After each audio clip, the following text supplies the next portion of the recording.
ప్రభు అయిన యేసుక్రీస్తు నామంలో మీ అందరికి వందనాలండి. ఈరోజు ఒక విషయాన్ని మరి పంచుకోవాలని ఆశపడుతున్నాను. వాక్యాన్ని చదువుకుందాం. కీర్తనల గ్రంథం 20 అధ్యాయం 7వ వచనంలో ఇలా రాయబడింది. కొందరు రథములను బట్టియు, కొందరు గుర్రములను బట్టియు అతిశయపడుదురు.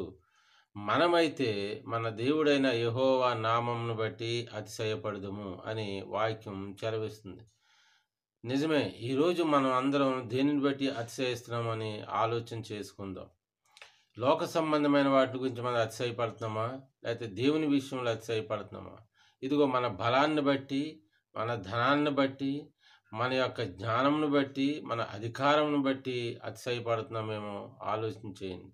ఎందుకంటే అవన్నీ కూడా ఒకరోజు మనల్ని విడిచిపెట్టి వెళ్ళిపోతాయి. కానీ దేవుని బట్టి మనం అతిశయించాలి. ఆయనే మన సృష్టికర్త, ఆయనే మన రక్షకుడు, ఆయనే మన విమోచకుడు. ఇగో మనుషులందరూ విడిచిపెట్టిన ఈ లోక సంబంధమైనవి అన్నీ మనల్ని విడిచిపెట్టిన ఆయన ఎన్నడూ విడువడు, ఎడబాయడు.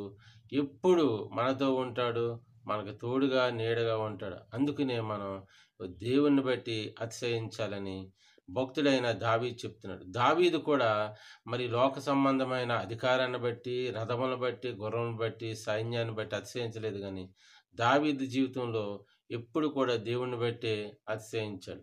ఈరోజు మనం కూడా దేవుణ్ణి బట్టి, ఆయన నామం బట్టి అతిశయిస్తే దేవుడు మనకు తోడుగా నీడగా ఉంటాడు. దేవుడు ఇతర మాటలు దీవించును గాక. ఆమేన్.